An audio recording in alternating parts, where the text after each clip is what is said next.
Igreja, orai sem cessar. Então, novamente eu vou orar, convido os irmãos a fecharem os olhos comigo. Pai querido, Pai amado, estou aqui no Teu templo em segurança, Pai, onde muitos nesse momento querem Te adorar e estão debaixo de uma árvore, sentado num chão, com medo de serem mortos por estarem reunidos no Teu nome, Pai. E ainda assim, estou aqui com os meus irmãos privilegiados, dentro de um templo de pedra, num ar-condicionado, com cadeiras para se sentar. Obrigado por essa bênção, Senhor. Tenho agora sobre as minhas mãos a Tua santa palavra, Pai. Como pecador, me sinto fraco para abrir a Tua palavra, Senhor, mas confio em Ti, na Tua misericórdia, na Tua bondade, e peço que o Senhor me esvazie de mim mesmo, Pai, e que seja o Teu Santo Espírito falando agora. Em nome de Jesus, nós oramos gratos. Amém. Vamos botando o slide. Igreja, quando fui chamado para esse domingo, o nosso ancião falou que era um tema de oração. E depois a gente veio estudar o material e descobriu que o tema era saúde emocional.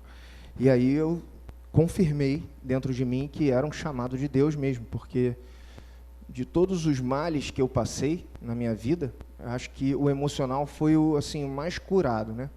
Eu acho que ninguém pode dizer que está 100% curado, não é isso que eu venho pregar aqui, que eu tenho um emocional firme, intacto e sólido, não é nada disso. Mas de toda a minha transformação, eu acredito que o meu emocional tenha sido o que mais foi transformado por Deus.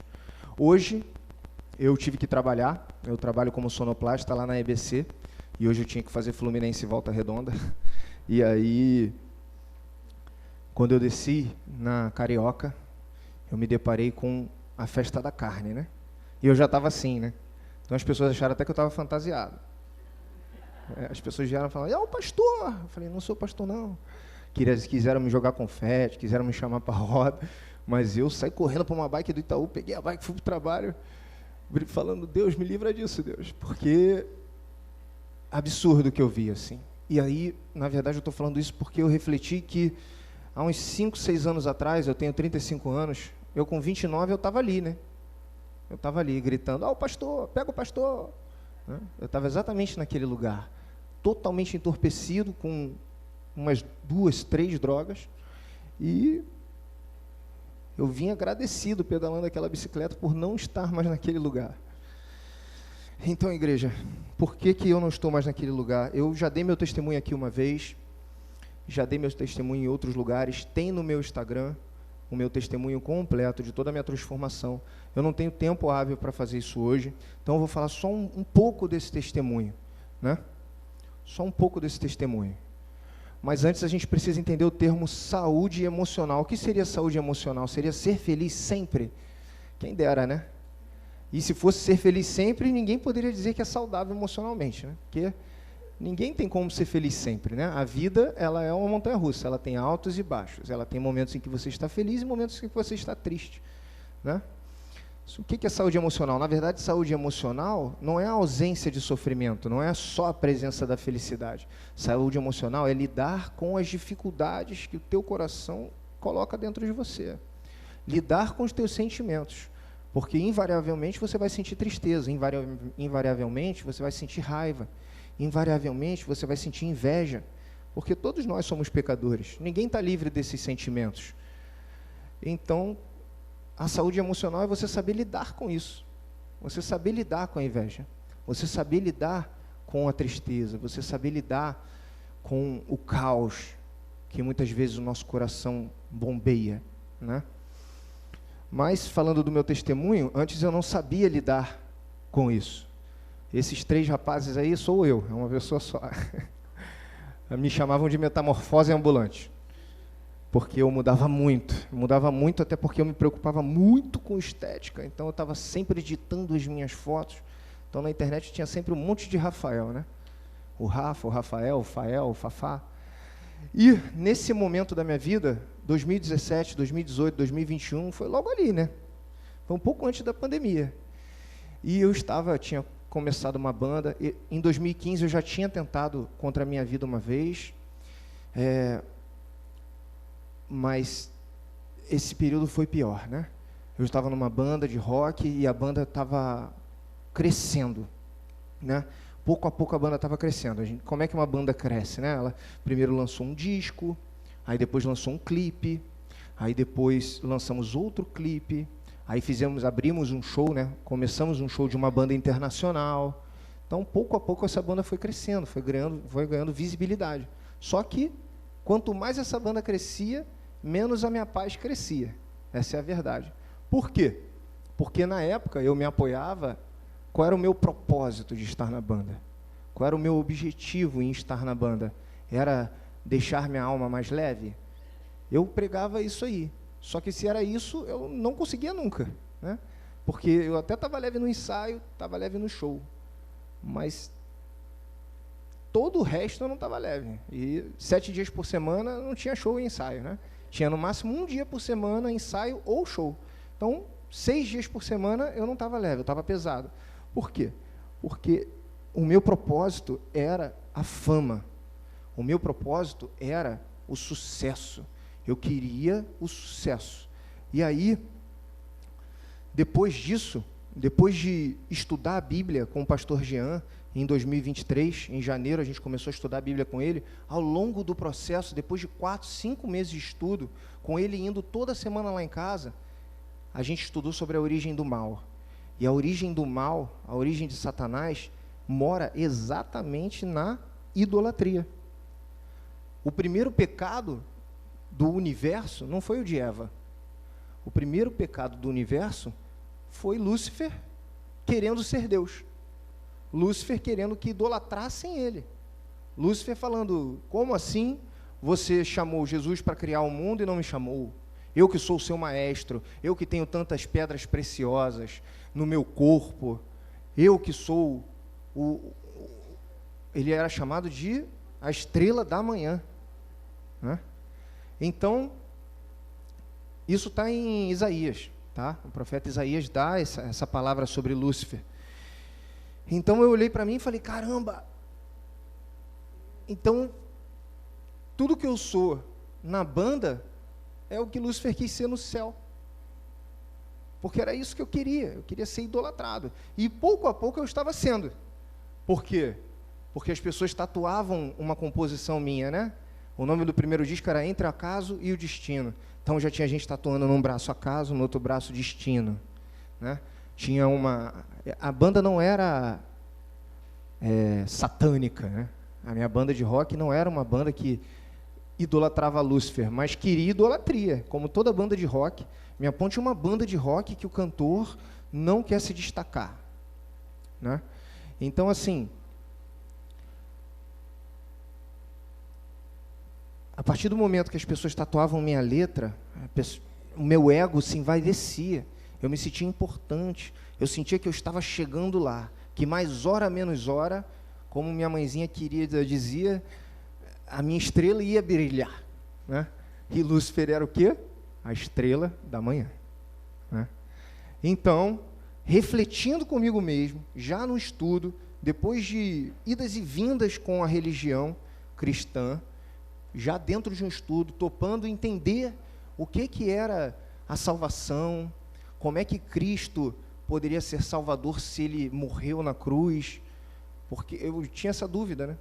E outras tantas dúvidas. Dentro desse estudo, eu pensei, caramba, então eu quero ser idolatrado, então eu tenho o pecado do Criador dos pecados. Eu olhei dentro de mim e enxerguei isso, sabe? Aí fui no meu psicólogo, falei isso, meu psicólogo falou, Rafael, sabe qual é o problema de querer ser idolatrado? Ele não era cristão. Ele falou, o problema é que você vai confundir as coisas e você não vai querer ser idolatrado só no palco. Você vai querer ser idolatrado pelos seus amigos fora do palco. Você vai querer ser idolatrado pela sua família quando você estiver numa reunião de família. Você vai querer ser idolatrado pela sua esposa dentro de casa. Aí ele falando isso, eu, caramba, pode crer, né? Eu lavo uma louça, quero que ela bata palma. É assim que eu era, né? Dou uma varrida na casa, falo, amor, como assim você não comenta nada? Né? E outro exemplo também que me chateava muito com o amor da minha vida, era assim, eu chegava de um ensaio, a gente tinha composto uma música nova, aí eu chegava do ensaio falando, amor, compomos uma música nova, escuta aqui, e ela não dava a mínima. Pô, aquilo me deixava possesso. Aquilo me deixava revoltado. Falava, como assim? Você tem que ser a minha primeira fã. Se você não for, quem vai ser? Né? Então, assim, muito triste o que eu vivia. Então, esse Rafael, que parece alguém de sucesso, na verdade ele estava vazio por dentro, porque todas as minhas letras falavam de um vazio existencial. O nome da minha banda era Rotterdam, e Rotter significa, em holandês, podre, e Dan significa terreno, cidade, área. Então, Rotterdam, cidade podre. Então, eu ficava questionando a existência humana, colocando os meus anseios, as minhas dificuldades para fora, porque eu estava vazio, e isso me machucava, e eu externava essa dificuldade, né? Eu não tinha nenhum propósito, o meu propósito era totalmente egoísta, era focado em mim. Logo, se eu tinha uma banda com mais 4 pessoas também, eles tinham um propósito, no mínimo, parecido. Duvido que eles tinham um propósito de me edificar, de me idolatrar. Cada um queria ser idolatrado na sua área. O guitarrista queria ser igual ao Slash, o baixista queria ser igual ao Flea. Todos queriam ser grandes astros. Então, como é que a gente ia se unir? Onde que existe o amor nessa união? Tem um amor pela idolatria. Quando eu entendi isso, eu falei, bom, agora eu tenho que sair da banda. Tenho que sair da banda. Porém, eu não tinha forças para sair da banda, né? Porque o pecado, ele no início foi um fruto, mas o que tem dentro de um fruto, né? Ele tem uma semente. E aí, eu pecando, eu ia consumindo sementes. E elas iam nascendo dentro de mim. E elas iam crescendo. Ao ponto de que chegou um momento com essa banda que eu já era uma grande árvore de pecado, né? E dava fruto de pecado para os outros comerem, né? Fazia os meus irmãos de banda lá ficarem com raiva de mim, ficarem com ódio de mim, ficarem com inveja de mim, né? Então, assim, Deus cortou essa árvore. Amém, irmã? Né? Fala de novo, Deus cortou essa árvore. Amém, louvado seja Deus, no momento que Ele veio com essa serra elétrica celestial e jogou essa árvore de pecado para fora e me tirou dessa banda. Exatamente, e eu não precisei nem falar que eu não estava mais afim de ficar ali. Deus fez de uma maneira que eu simplesmente me libertei. A banda ruiu, acabou, porque o mal, ele faz isso, o salário do pecado é a morte. Então a banda morreu e eu não ressuscitei a banda. Eu não cheguei lá e falei, não, irmãos, perseveremos, o nosso sucesso vai chegar, nossa fama vai chegar, olha todo o caminho que a gente trilhou até aqui. Não, eu falei, gente, estou fora, valeu, tchau. E saí fora. Acabou a banda. Entendeu? Então foi isso. E aí, quando eu saí da banda, por que eu estou citando muito a banda? Porque a banda foi o último pecado, o último problema, o último erro que eu precisava me libertar. Né? Antes da banda eu me libertei da maconha, antes da banda eu me libertei do cigarro, e quando eu digo eu me libertei, foi o Espírito Santo que me ajudou, porque eu sozinho não conseguia de jeito nenhum. Né? Por exemplo, em 2022, antes de começar o estudo, eu fiquei 210 dias sem fumar para que minha esposa parasse. E ela não conseguiu parar. E aí eu voltei. Eu voltei a fumar. Só que em 2023, quando eu decidi parar de fumar com o Espírito Santo, através dele, passou 10 dias e ela parou de fumar. Porque havia um propósito, havia uma união, havia o Deus Criador do amor habitando entre nós e nos fazendo fazer as coisas por amor a Ele. E isso é muito diferente, gente. Então, assim, o último pecado que eu me libertei foi esse, foi a idolatria. Confesso que ainda tenho dificuldades, tá? Tenho muitas dificuldades. A gente sai do Egito, mas o Egito fica dentro de nós, igual aquele povo lá. Não adianta a gente olhar para a Bíblia, olhar para o passado e falar, nossa, mas eles andavam do lado de Jesus, eles viram tantos milagres, como é que eles não acreditavam em Jesus? Nós somos muito parecidos, tá? Então, assim, confesso que ainda tenho problemas, sim, com a idolatria. Tenho dificuldade, né? Mas eu parei de cultuar isso, né? Parei de me colocar nesse lugar de extrema adoração, parei de objetivar isso, de ter isso como propósito da minha vida. E toda vez que hoje eu me reconheço como alguém que busca idolatria, eu ajoelho, peço perdão a Deus em arrependimento sincero. E nós temos um Deus que nos perdoa sempre que a gente ajoelha e pede perdão em arrependimento sincero. Amém? Amém por esse Deus. Então, irmãos, quando eu me libertei da banda, eu me libertei desse grande mal, desse grande vazio que existia dentro de mim, dessa queda, que eu caía e eu não tinha em quem segurar. Porque, poxa vida, tu está caindo, rolando para um abismo, que é a depressão, que é a ansiedade. E aí, quem vai te dar a mão? Porque vai acabar caindo contigo, cara. Então, não tem ninguém que vai dar a mão. Minha esposa tentava me dar a mão, mas ela também era afetada, ela também caía. No mínimo, alguns degraus comigo. No mínimo, algum pedaço desse barranco, ela caía comigo e se machucava. Né? A minha mãe também. A minha sogra também, meu sogro também. O meu filho também. Né? E agora tem uma mão celestial, como se fosse um galho, uma corda que me busca. Enquanto eu estou caindo, eu não preciso nem estender a mão. A corda me busca e me tira de lá. E é isso que Deus faz. Mas eu separei aqui um versinho: vigiai e orai, para que não entreis em tentação.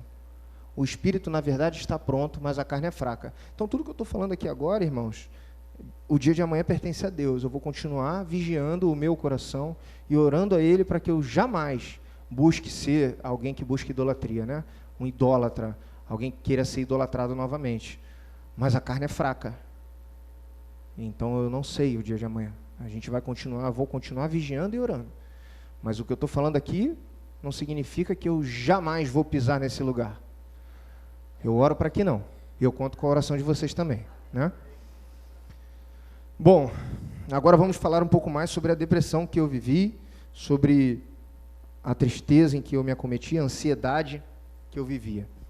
E aí fiz um estudo sobre depressão, fiz um estudo sobre ansiedade e cheguei nesses seguintes pensadores, falando a seguinte coisa aqui, ó. A nossa profetisa Ellen White diz que a doença é resultado das violações da lei de Deus. E aí, a primeira vez que eu bati o olho nesse texto, eu pensei assim, como assim? Como assim? Porque os leprosos, eles não estavam com lepra porque eles tinham pecado, né? A gente aprende isso na igreja, a gente aprende isso. Não? A doença, ela é um mal que habita no mundo, mas ela não é originada pelo pecado. Aí depois eu li que não estava escrito isso, né? Não estava dizendo que a origem da doença é o pecado. Está dizendo diferente. Ela é resultado. Você peca, e peca, e peca, e peca, e no resultado disso tudo, você acaba ficando doente. Porque o pecado, o salário dele é a morte, como eu já disse hoje. Então, antes de morrer, tirando as mortes súbitas, antes de morrer, geralmente a gente adoece. Vai morrendo aos poucos. E é isso que é a doença. Antes de você pagar o preço dos teus pecados que você insiste em cometer, sabendo que está errado, sabendo que não é a lei de Deus, você vai adoecer. Você pode ter certeza. No mínimo, a doença do medo, a doença da inveja, a doença da depressão, a doença da ansiedade. No mínimo. Então, o pecado ele acaba gerando esses problemas, né? Charles Spurgeon, que é muito conhecido por ser o pai dos pregadores, ele tem livros maravilhosos também, ele diz assim: a ansiedade não esvazia o amanhã de suas tristezas, mas apenas esvazia o hoje de sua força. Então é isso, a ansiedade, amanhã você vai continuar triste. Por mais ansioso que você esteja, a tua tristeza vai continuar amanhã, né? Mas a ansiedade vai tirar a tua força do hoje. Hoje você vai ficar tão preocupado, você vai ficar tão aflito, você vai ficar com 1000 pensamentos no lugar de um, que você vai ficar fraco. E ele completa assim: confie em Deus e entregue a Ele as suas preocupações, pois somente nele encontramos descanso verdadeiro. Amém, é isso. Aí vem a primeira vez que a gente vai ver hoje sobre confiança, né? A Janilda orou aqui para nós, falou da confiança também. A confiança, ela é um grande passo da fé, né? Eu acredito até que você não possa ter fé sem confiança, porque a fé é o quê? É a certeza das coisas que a gente não pode ver. E a certeza das coisas que a gente não pode ver é uma confiança nelas, né? Sinônimo de confiança é acreditar, né? Então você precisa acreditar, você não vai ver. Alguns vão até ver, mas no geral, 99,9% dos cristãos não vão ver anjo, não vão ver sinais, não vão ouvir a voz de Deus legível no seu ouvido. É preciso ter fé, é preciso confiar. E o que é confiar também, se não esperar? Você precisa esperar. Porque se você confia, você espera. Se eu combino algo com você e você fala, vou fazer, e eu confio em você, eu sei que você vai fazer. É diferente de você falar assim, ó, vou fazer na segunda-feira. Eu vou esperar a segunda-feira acabar, mas você vai esperar até 11h59 da segunda-feira. Agora, vou fazer segunda-feira meio-dia. Aí meio-dia eu vou estar esperando. Mas até segunda-feira meio-dia eu vou estar esperando, porque eu confio em você. E assim é com Deus. A gente precisa esperar em Deus. A gente precisa confiar. E no estudo bíblico também, o Breno falou uma coisa muito interessante. Ele falou assim, uma oração não atendida, às vezes é uma oração atendida. Muitas vezes, quando Deus não atende a tua oração, é porque Ele atendeu. E vale lembrar que cada porta fechada por Deus é um livramento. No mínimo, Ele está abrindo essa porta para outra pessoa, que naquele momento vai ser melhor para essa outra pessoa. Mas, geralmente, é um livramento. Acredite. E tem mais um texto aqui, que é a verdadeira paz e saúde vem da obediência à lei de Deus. Pois quando nos alinhamos com os seus princípios, encontramos equilíbrio e harmonia em nossas vidas, tanto espiritualmente como emocionalmente. Isso quem fala é John Andrews, um grande teólogo da nossa igreja, lá de 1870. Essa verdadeira paz, a paz que excede o entendimento, eu vou falar como é que ela cai no meu coração, tá? É uma paz que eu só tive depois que eu aceitei Jesus. E por quê? Porque eu tive uma nova visão sobre a morte. Eu entendi e confiei e acreditei de que, ao morrermos, nós descansamos no pó da terra. Então, quando a gente morre, é como a gente sonhar. A gente está descansando, a gente está dormindo. E aí a gente vai acordar quando? A gente vai acordar quando Jesus voltar. Que Jesus vai voltar nesse mundo. Até as religiões que não acreditam nessa morte, descansar no pó da terra, que está na Bíblia, elas também acreditam que Jesus vai voltar. Então, quando Jesus voltar, nós todos vamos acordar. Quem tiver morrido, quem estiver descansando no pó da terra, vai acordar, vai despertar. Então, não tem como mais você ficar tão desesperado. Uma vez que você sabe que até o fim dessa vida, até o fim da vida, até a morte, ela não é o fim. Não tem por que ter medo dela. Não tem porquê, porque existe uma vida depois dessa vida, e isso para mim, traz uma paz que excede todo o entendimento, que eu posso estar no furor de um furacão, que eu não estou como antes eu estava, como antes quando eu tinha banda, antes que eu tinha as drogas, antes eu não tinha essa paz, porque por vezes eu pensava, o que eu estou fazendo da minha vida vai acabar, e vai acabar a qualquer momento, e aí eu não aproveitei, e aí eu não fiz sucesso, e aí eu não escrevi meu nome, eu não escrevi um livro, eu não plantei uma árvore. Eu tinha essas angústias, né? E agora não tenho mais. Então, para mim é essa paz, essa é a verdadeira paz e saúde que vem de você obedecer a lei é a palavra. Se você obedece a palavra, você obedece isso, você consegue visualizar isso, né? Mas isso é um estudo para outro sermão, né? A vida após a morte, no caso, a vida eterna. Então, continuemos, irmãos. Agora, não podia citar um monte de autor e não citar o autor dos autores, né? Então, aqui está, em Mateus 11:28, ele diz, venha a mim, todos os que estão cansados e sobrecarregados, e eu lhes darei descanso. Foi isso que ele fez comigo, irmãos. Ele me deu um descanso para umas angústias infinitas, ele me deu descanso para uns medos infinitos, que toda semana, pelo menos, vinham esses medos, vinham essas quedas, vinham essas angústias, e hoje eu não sinto mais, porque eu acredito no que está escrito aqui. E o que está escrito aqui me tira essas angústias. Na nossa revista dos 10 dias de oração, tem uma parte sobre isso, muito legal também, emoções positivas. As emoções positivas, ou seja, a tua alegria, a tua felicidade, teus momentos de prazer, de lazer, os momentos em que você se sente bem, elas trazem, através de um estudo sério, verdadeiro, científico, tá? Feito pela Barbara Fredrickson, da Universidade da Carolina do Norte, que diz isso aí, diz que as emoções positivas promovem longevidade, bem-estar psicológico, saúde física, e tem mais. elas também garantem uma recuperação. Quando você é muito feliz durante um dia e no dia seguinte você tem uma notícia triste, né? Vamos supor, domingo eu estou na igreja, estou muito feliz, amém. Amanhã de manhã eu recebo uma notícia tristíssima, que era para eu me sentir muito derrotado. Eu vou me sentir. Mas por hoje à noite eu ter passado um tempo me sentindo bem, me sentindo feliz, me sentindo alegre, me sentindo com pessoas que eu amo, me sentindo amado, a dor do amanhã, da notícia ruim, vai passar mais rápido do que se hoje eu tivesse ficado mais ou menos, sabe? Não fiz muita coisa para mim não fiz muita coisa para ninguém, foi um dia em que eu resolvi só assistir Netflix, nada contra o Netflix, mas enfim. Então, pensem nas emoções positivas, né? E a gente está na semana da oração. A semana da oração, todo o sermão aqui vai ser falado sobre oração, né? No primeiro dia, o Francisco Carlos falou sobre a oração dos discípulos pedindo o Espírito Santo depois que Jesus subiu aos céus, e ele frisou bem que a gente precisa se posicionar diante dos zombadores, porque sempre haverão zombadores. No segundo dia, o Rafael Souza falou aqui de corpo, mente e espírito, e como isso tudo está bem interligado através da oração.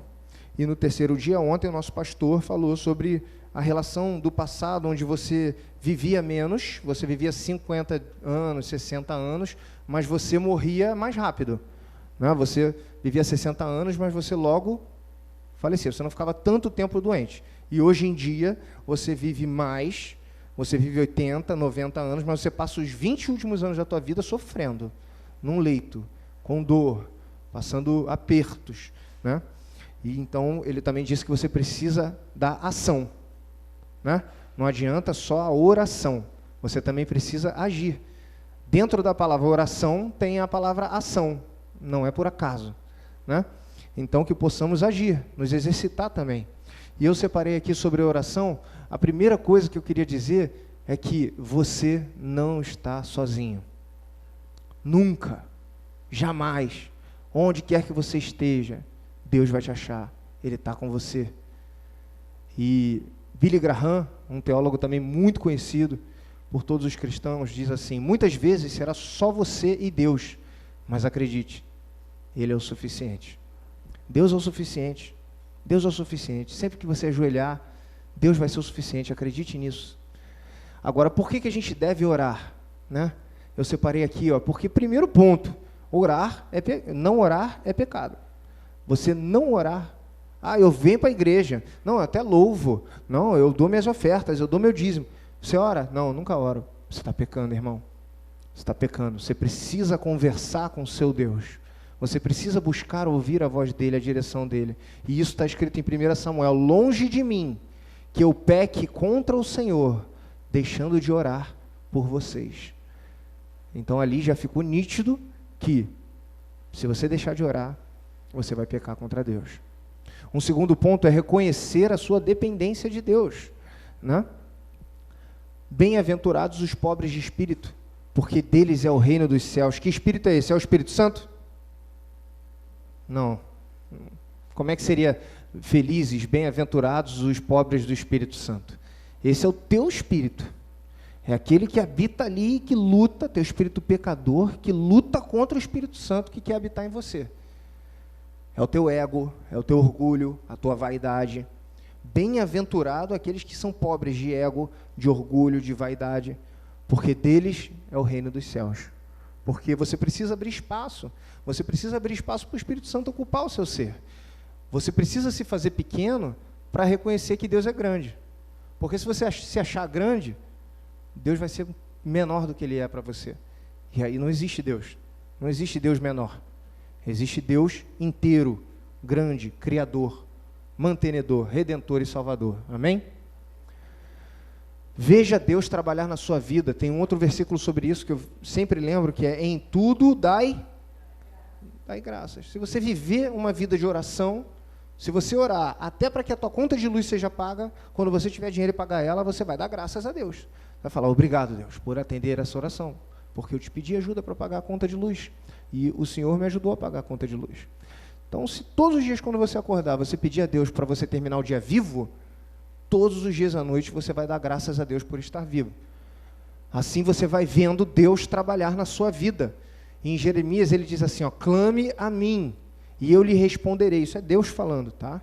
E lhe direi coisas grandes e firmes que você não conhece. Então Deus nos convida a clamar a Ele. Deus nos convida a orar, a falar com Ele, porque Ele quer mostrar para a gente coisas grandes e firmes que a gente não conhece. E por nós mesmos nós não vamos conhecer. E por fim, é um Deus de promessas que cumpre. Ele cumpre. Ele já cumpriu várias promessas na Bíblia, e Ele vai cumprir todas elas. E está escrito em João, tudo que pedires em meu nome, isso farei, a fim de que o Pai seja glorificado no nome do Filho. E ele ainda repete, se me pedir alguma coisa em meu nome, eu farei. Então, é mais uma vez que a Bíblia repete para dar sinal de intensidade, né? Tanto que quantas vezes você viu na Bíblia assim, em verdade vos digo. É porque é verdade verdadeira mesmo. E aqui ele repete, se pedir alguma coisa em meu nome, eu farei. Mas se ele fará qualquer coisa no nome dele? Claro que não. Tem aqui uma sentença no meio, escrito, a fim de que o Pai seja glorificado no Filho. Se ele vê que você vai pedir para ganhar alguma coisa, para não perder alguma coisa, e quando você ganhar ou não perder, você sequer vai pensar nele, que ele impediu que você perdesse ou que ele te deu, ele não vai te dar. Porque a oração é isso, a oração é para que a glória da oração atendida chegue ao trono dele. É isso que é a oração. Então, vamos para um grande exemplo aqui. Se você pega um copo d'água, enche ele de água, um copo cheio, e segura ele, você vai conseguir segurar por 10 minutos, 15 minutos, e ele não vai estar nada pesado, ele é só um copo d'água. Mas eu duvido que você seja capaz de ficar um dia inteiro com ele na mão. Duvido que você consiga. E assim, esse exemplo nos diz que são as emoções, são as preocupações. Você pode achar que você consegue contê-las, você pode achar que elas são leves, e que você pode segurá-las, e que você pode mantê-las, porque elas estão aqui na tua mão, porque você tem o controle das suas emoções, porque você tem o controle da sua vida. Mas mais horas, menos horas, vai ser uma avalanche, vai ter emoção demais, vai ter aflição demais, e você não vai aguentar segurar esse copo. Mas existe um Deus que aguenta segurar qualquer piscina, qualquer mar, porque Ele é o Criador da força. Ele criou o homem e falou, vou fazer o homem com essa quantidade de força. Então Ele é mais forte que o homem. Então pense nisso, suas emoções podem ser do tamanho de um copo d'água. Você não vai conseguir segurá-las por muito tempo, você precisa entregá-las a Deus. Eu digo isso porque é o único caminho, eu digo isso porque eu fiz assim, e comigo funcionou. Então eu espero que funcione com você também, eu tenho certeza, mas eu não estou te prometendo isso, quem te promete isso é Deus. Por fim, para chegar aqui pertíssimo da minha conclusão, a gente vive num mundo onde as pessoas dizem muito que, mas a minha vida é um livro aberto, eu sou transparente, eu sou super honesto, qualquer um que me vê sabe o que eu estou pensando, como é que eu estou agindo. E aí eu estava essa semana, né, me preparando, semana passada me preparando, e esse texto chegou até mim, eu achei ele extraordinário. Esse texto é do pastor Patrick Ferreira, e ele diz assim, um grande erro que podemos cometer é sermos como um livro aberto, que qualquer um que se aproxime possa ler.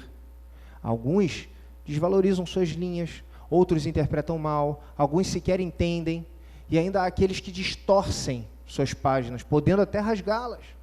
E os analfabetos, que não conseguem decifrar letras do livro do teu coração. Por isso, preserve-se, irmãos.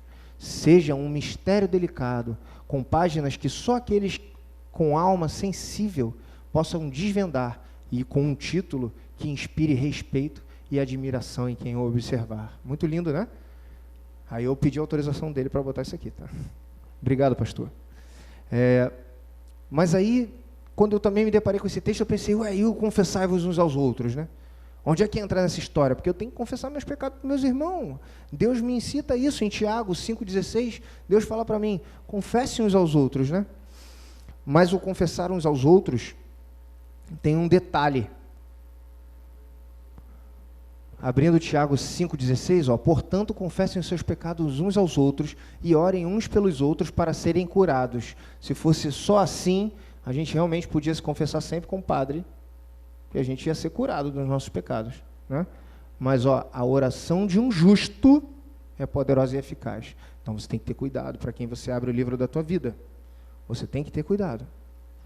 A gente está aqui dentro da igreja e a gente tem fé de que todos que estão aqui estão buscando a Deus e por isso tem um coração contrito, tem uma fé fervorosa em Deus, mas lá fora é diferente. Lá fora é bem diferente.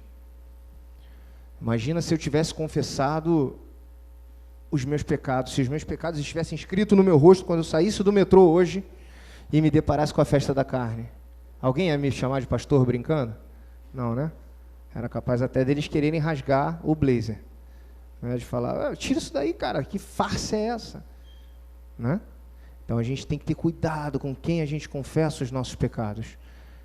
Claro que a gente tem que ter fé no próximo, e a gente tem que ter a fé, a confiança no nosso Deus.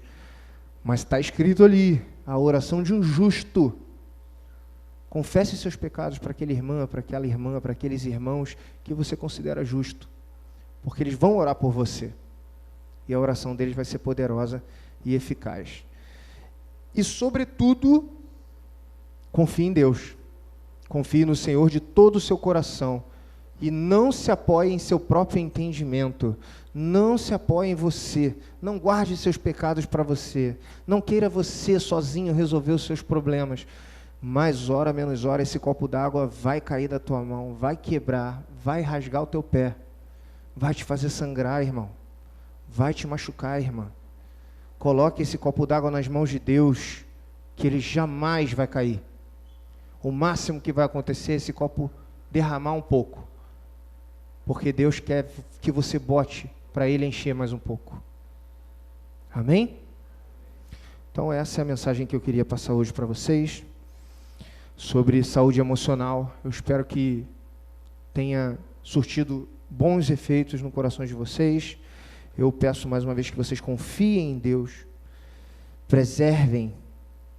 se preservem das influências negativas, busquem cura através da oração, obedeçam a Deus. Tem uma coisa muito legal sobre obedecer a Deus, que é assim, eu, quando tinha 8 anos, 9 anos, eu obedecia a minha mãe por amor. Por quê? Porque eu sabia que ela me amava mais do que eu amava ela. Isso estava nítido para mim. O amor dela era sólido, a ponto de eu saber que a minha mãe me ama mais do que eu. Então, se ela falava assim, não bota o dedo na tomada, eu não botava porque eu sabia que era por amor que ela falava aquilo para mim. Não era porque ela queria ser chata, não era porque ela gostava da tomada, não era porque ela queria me proibir de algo, né? Então, eu amava minha mãe e eu sabia que ela me amava mais ainda. Então, quando você obedece a Deus, tem que ser por amor. Tem que ser porque você confia que esse Deus te ama mais do que você é capaz de amá-lo. E ainda que você ame Ele de todo o seu coração, Ele te ama o dobro, o triplo, o quádruplo. Então, obedeça a lei de Deus, experimente obedecer a lei de Deus. Experimente, que você vai colher muitas bênçãos, eu tenho certeza. Amém? Então, eu vou convidar vocês agora a ficar de pé. Vamos fazer uma oração.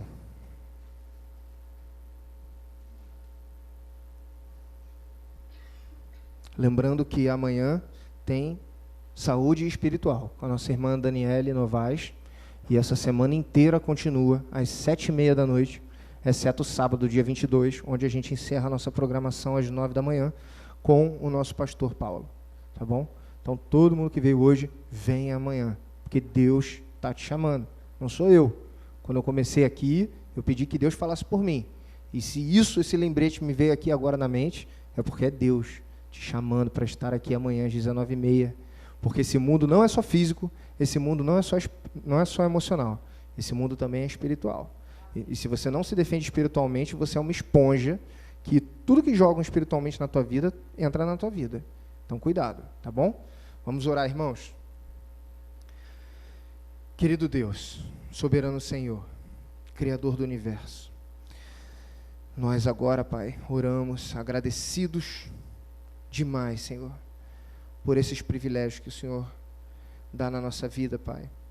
Por o Senhor se fazer abrigo, por o Senhor se fazer protetor, por o Senhor separar hostes dos teus anjos, Pai, para estar conosco no nosso dia a dia, Senhor, para nos guardar, para nos proteger do mal, para nos confortar em nossas angústias. Nós também te exaltamos, Senhor, porque o Senhor nos promete essa vida eterna, Pai. O Senhor nos promete que um dia estaremos no céu, contigo, Senhor, com corpos restaurados, livres do pecado, Pai.